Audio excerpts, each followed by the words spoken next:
جدير مديحي عالم العصر قائد وبدر ظلام الجهل للجهل طارد أرى مركبي نحوك طرف البلاغة الذي شأوه في درك وصفك جائد قدي مركبا حتما فيوضات ربنا إذا جف عقلي. Cheikh El Hadj Omar radiallahu ta'ala anhu, maintenant là, fait une parenthèse, il dit qultu, j'ai dit. Et nous avions vu la parole j'ai dit de Cheikh El Hadj Omar radiallahu ta'ala anhu, qui consiste au fait de, quand il rapporte quelque chose, après il dit j'ai dit, il étaye ses propos, le mot j'ai dit, pour dire que ce qui va venir là, la phrase qui va venir là, c'est la mienne. Cela ne provient plus du livre que j'ai rapporté. Cela ne provient plus des savants dont j'ai cité les propos. Mais cela provient de ma pensée. Maintenant, je vais tirer les conséquences de tout ce qui a été dit jusqu'ici. Voilà, je vais donc commenter cela. Et vous allez voir qu'à chaque fois, comme nous l'avions dit lors des séances précédentes, à chaque fois que Cheikh El Hadj Omar radiallahu anhu dit j'ai dit, et c'est rare qu'ils disent j'ai dit dans un chapitre, c'est extrêmement rare qu'il arrive à un point où il dit j'ai dit. Et à chaque fois qu'il dit j'ai dit, vous allez voir qu'il ne va pas tout simplement développer des pensées. Non, il va encore continuer à étayer ses propos par le Coran, par des hadiths du prophète sallallahu alayhi wa sallam, par les propos des vaillants savants précédents, radiyallahu ta'ala anhum. Donc, j'ai dit de Cheikh El Hadj Omar radiyallahu ta'ala anhu ne signifie pas que je pense que, il paraît que, apparemment, je souhaiterais que, non, c'est toujours une science. Il rapporte encore une science, il étaye par la science, et il consolide ses propos également par encore une science. C'est ça, le propos de Cheikh El Hadj Omar radiyallahu ta'ala. Et nous allons le voir ici, et nous allons le voir également. Donc c'est pour faire ce qu'on appelle, pour faire le pont, le lien entre ce qui vient d'être rapporté et ce qui va suivre. Il va dire j'ai dit et il va constituer sa phrase et il va développer. Il dit qultu, j'ai dit. Wala yakhfaka, cela ne t'est pas caché. Annahu, qu'en fait, la yahmilu ne porte ba'dul jahala, certains parmi les certains al-ba'dul jahala, certains al-jahala plutôt, certains al-jahala, certains ignorants, al-arbiya, rebelles, min at-talaba, parmi les étudiants, al-mudda'ina, prétentieux, d'avoir atteint martabatul ulama, le niveau des savants, al-mutabahhirina, enracinés, ou ceux qui détiennent la science, une science océanique. Mais avec annahum, le fait que, en fait, yu'aqabuna, ils sont punis bil balada, par l'idiotie, wa su'ul fahm, et le manque ou une mauvaise compréhension des textes, wa adamu, et le manque de ziyadatul ilm, l'augmentation de la science.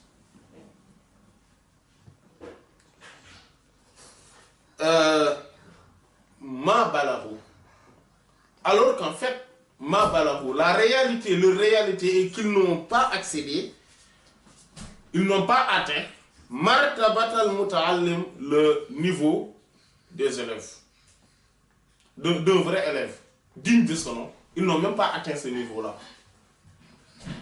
Ala rad, et donc, c'est maintenant ce qu'il veut dire jusqu'ici, c'est là où ça arrive. C'est-à-dire qu'il ne t'est pas caché que ce qui a poussé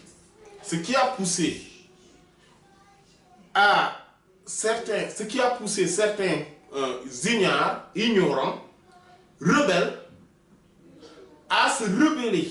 Donc il a dit à la rad, à réfuter, à l'awliya, c'est l'awliya, aux saints, wal ulama et aux savants. Rien ne les a poussés à cela, rien ne les porte à ce mauvais comportement, illa à part sous al-adab, le manque de convenance. C'est ça. Donc l'arabe dit sous al-adab, c'est-à-dire les mauvaises bienséances ou une mauvaise convenance, mais le français dit manque de convenance, manque de bienséance, manque de politesse, manque de bonne manière.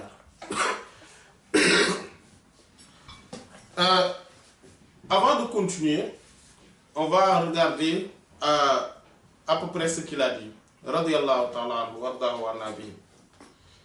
Il a qualifié ces gens qui se lèvent pensant qu'ils sont en train de dire quelque chose d'intéressant,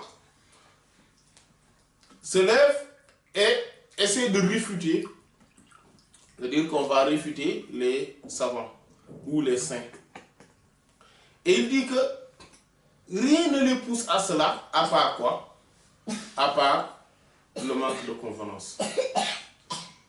Et il a qualifié ces gens-là comme étant des ignorants, al-jahala. Et il aussi reconnaît qu'ils font partie des étudiants, c'est-à-dire ceux qui sont dans la recherche permanente de la science. Donc, ils sont des gens qui essaient d'accéder à une science. Sauf que, c'est ça le problème. Leur problème principal, c'est qu'ils n'ont pas d'adab. C'est-à-dire qu'ils n'ont pas de convenance, de règles de bienséance, de politesse, et ils n'ont pas acquis les bonnes manières. Ils n'observent donc pas les bonnes règles à suivre. Quand il s'agit de se comporter comme en tant qu'étudiant en sciences, en tant que quelqu'un qui est dans la quête de la vérité, de la science provenant d'Allah subhanahu wa ta'ala et émanant de la niche du prophète sallallahu alayhi wa sallam. Rien ne les pousse alors, il dit que ce sont des gens donc, qui sont dans la quête de la science pourtant, mais ils n'ont pas d'adab. Et voilà le problème. Et voilà la plaie. Voilà. C'est là où se trouve le problème. Parce que c'est pour cela qu'on insiste sur, et d'ailleurs c'est ce qu'on a fait lorsqu'on commençait le livre, entre aussi tous les autres livres, c'est comme ça qu'on fait. C'est-à-dire qu'au début, avant de commencer l'apprentissage du livre, on fait une science où on parle donc de l'importance de la science, mais aussi des convenances à respecter et à observer, des règles de bienséance à observer, des bonnes manières spirituelles, de la politesse à acquérir, et pour pouvoir quand même s'engager dans la quête de la science. Donc, et c'est ça qui est, et c'est primordial. On ne peut pas, ou on ne doit pas être dans la quête de la science tout en ignorant complètement ses convenances, ses bonnes manières à adopter et ses règles de bienséance à observer. Donc au début, il faudrait bien apprendre cela. Parce que le risque, c'est quoi? C'est ça. C'est ce que Cheikh Hadji Omar radiyallahu ta'ala est en train de décrier et en train de souligner.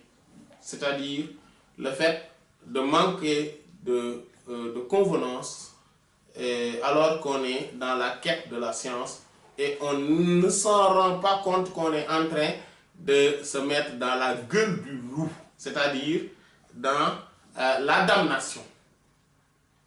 Dans la damnation. On est en train de s'exposer à l'exclusion définitive de la présence sanctifiée d'Allah subhanahu wa ta'ala. Et on est en train d'être exposé à la perdition, tout simplement. Et donc, il dit également, il a qualifié ces gens de prétentieux.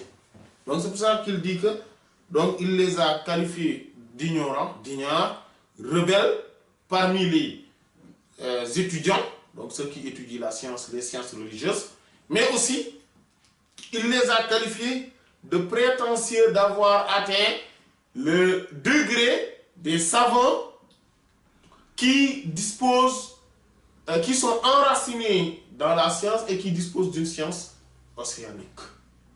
Ils se disent que oui, nous avons atteint tel niveau. Parce qu'ils manquent d'humilité et de modestie. Et Cheikh Omar nous dit que, mais tout cela va les pousser à se rebeller au point de se dire qu'ils vont réfuter les saints et les savants qui ont pourtant atteint la sommité dans les sciences. Et Cheikh Omar dit que ce sous adab là, ce manque de convenance là qui les a poussés, parce que en fait, ça, ce qu'on vient de dire, c'est un manque de convenance envers Allah. On sait que Allah m'interdit ça, mais je vais le faire tout de même. Ça, c'est un manque de convenance envers Allah. On sait que le prophète sallallahu alayhi wa sallam a dit qu'il n'aime pas ça. Mais ce n'est pas grave, je vais le faire tout de même. Mais donc pourquoi apprendre? Si on apprend alors qu'on ne met pas en pratique ce qu'on sait, mais pourquoi alors apprendre? Pour montrer qu'on sait quelque chose? Pour se vanter devant les ignorants? Pour avoir une certaine prestige, etc. Ça encore, c'est de l'ignorance endurcie. C'est pour ça que Cheikh Omar a qualifié ces gens-là comme étant des ignorants endurcis. Et ceux qui attaquent les saints, les savants, ceux qui salissent leur réputation sont comme ça. Si on le regarde tous, on voit en eux ce que nous venons de décrire. C'est ce genre de caractère, ce genre de mauvais comportement.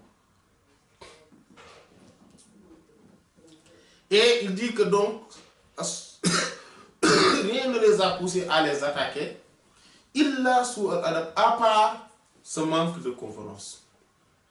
An-Nashi, qui provient, donc qui est créé, qui est né, min al-hasad, de la jalousie, wal-hirman, et de la privation. C'est tout. Rien ne les pousse à cela à part la jalousie. Parce que quand on est savant, subhanallah, on sait combien Allah subhanahu wa ta'ala aime les savants. Et quand on voit un autre savant, on est joyeux. Pourquoi? Parce que cette personne-là, c'est un savant. Et on l'aime pour Allah. Parce que Allah subhanahu wa ta'ala l'a choisi et a mis en lui des secrets, faisant que quiconque l'aime, Allah va l'aimer. Ça, c'est ce que Allah subhanahu wa ta'ala a fait d'eux. Allah l'a mis sur terre pour que cette religion continue à être perpétuée. C'est-à-dire la science de cette religion, la pratique de cette religion continue à être perpétuée. Et que cette personne-là sert d'exemple pour sa sincérité, pour sa véracité, pour ses vertus, son humilité, sa modestie, en gros, bref, pour qu'il montre le modèle prophétique, c'est-à-dire qu'il représente aussi le modèle prophétique. Et quand on voit des gens comme ça, et où on en entend parler, on doit être fier, on doit être content. Et c'est, si on est dans la jalousie, donc dans la privation, c'est-à-dire on est privé d'un grand bienfait. On est privé d'une grâce de la part d'Allah subhanahu wa ta'ala. Qu'Allah nous préserve. Donc, quand on est privé de tout ça, après, on va quoi? Avoir un manque de respect envers eux. On va avoir un manque de convenance. Les bonnes, on ne va être vêtu que de mauvaises manières. On ne va pas observer les règles de bienséance. Et quoi? Alors, qu'est-ce qui va nous arriver après? Dès qu'on entend un savant parler, on va essayer de le réfuter. C'est pour ça, donc, Cheikh Hadji Omar radiyallahu ta'ala anhu, donc, dit Nas'alullah salamata wa l'afiyah. Nas'alullah, nous implorons Allah, nous demandons à Allah as-salama, le sauvetage, le salut, wa l'afiyah, et aussi le sauvetage du cœur. Donc le salut et le sauvetage du cœur, le fait de se préserver, d'être éloigné de ces maux, de ce mauvais comportement et de ce manque de convenance. Qu'Allah subhanahu wa ta'ala nous le donne aussi par la baraka de Cheikh Hadji Omar radiyallahu ta'ala wa nabi. Wallahu ta'ala a'lam. Wa sallallahu ala sayyidina Muhammadin wa ala alihi wa sahbihi ajma'in. سبحان ربك رب العزة عما يصفون ولله فيض الكتم نورا أحاطكم ويسقيك أنوارا وعمت أماجد وأسراره تسري كليث لفرهد على روحك الأصفى وظلت مكائد